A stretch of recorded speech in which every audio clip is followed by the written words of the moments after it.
Good morning, Miss Bella.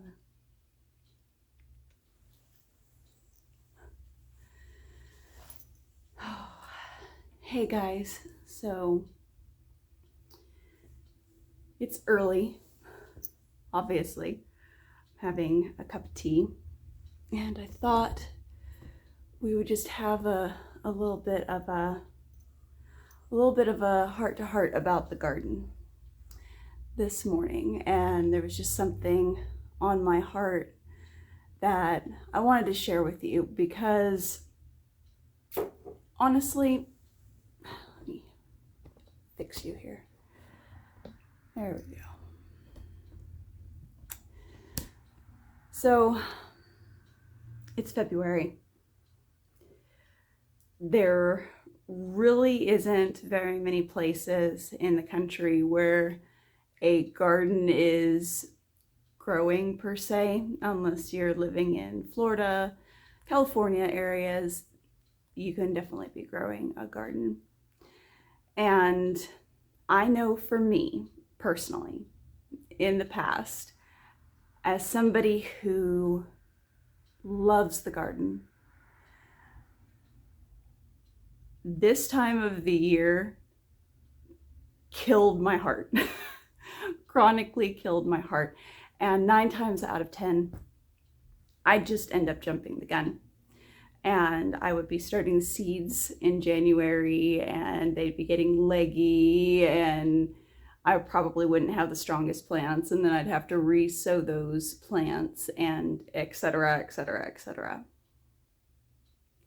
And I made a decision last year after the trouble that we had seeds starting. And granted, it wasn't necessarily that we started too soon.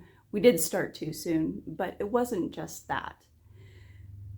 We ended up having to re-sow the garden like 8 times, I think, total. I had to re-sow some seeds, and even some of those didn't end up coming up.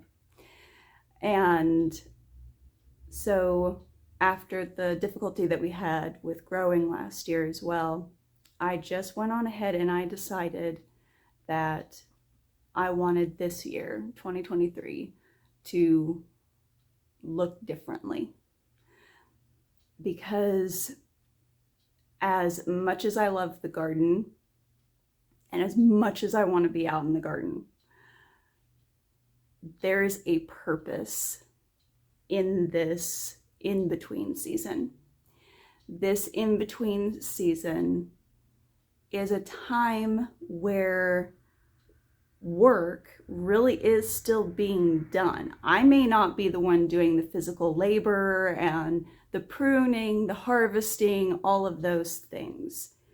But I had to acknowledge last year that during the winter, there is a very important work going on in the garden, and rest is very important for the garden. When you don't rest, you end up stripping the soil. You end up using everything that is there and having nothing left for the next season. And if you keep doing this and keep doing this and keep doing this, eventually there is a point where you can't recover the soil. And Yahweh knew this, and he commanded the Israelites every 7 years to let the ground rest. And honestly, I do believe that there's a point and a purpose to that. Knowing what I know now about the garden, I can honestly say there's a very big purpose to resting the soil.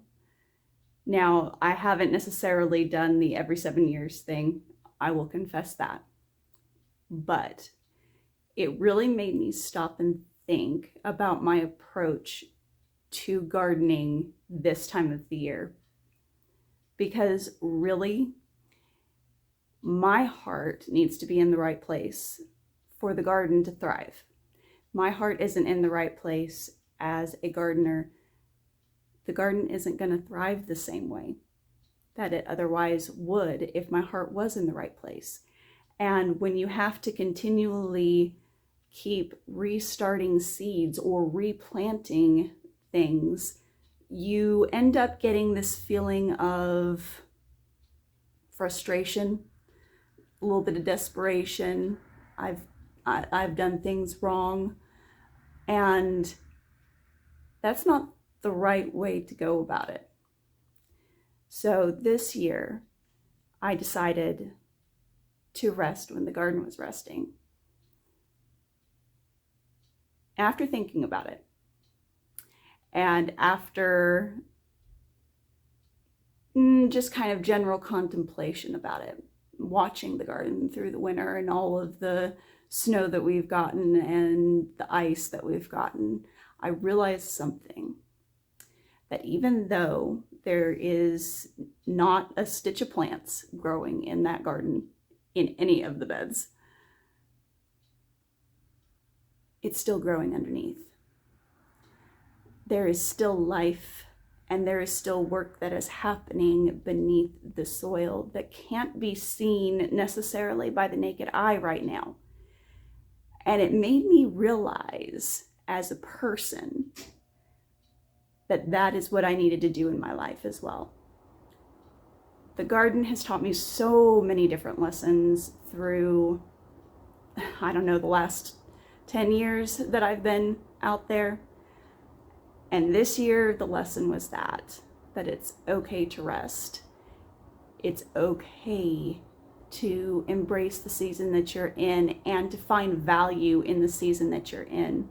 And not necessarily to be lazy in the season that you're in, but there's a different kind of growth, a different kind of life that is happening in the garden and in yourself. And that is okay. You don't have to be Johnny on the spot with all the seeds when all of the other tubers or people on the big shows are starting their seeds, especially if you don't have a heated greenhouse. I'm in that category. I don't have a heated greenhouse. I realized it was okay to start when I needed to start. I realized it was okay to focus on the work that needed to take place underneath in my life, even same way that my garden was. So I hope this video, for those of you who are or have been maybe like me in the past and ready to just jump in and get the ball rolling and let's hurry up and get this garden growing, I hope this has at least inspired you to take a step back and to embrace the time of taking a step back. So guys, as always, keep it simple, natural, and essential. I'll see you on the next video, okay?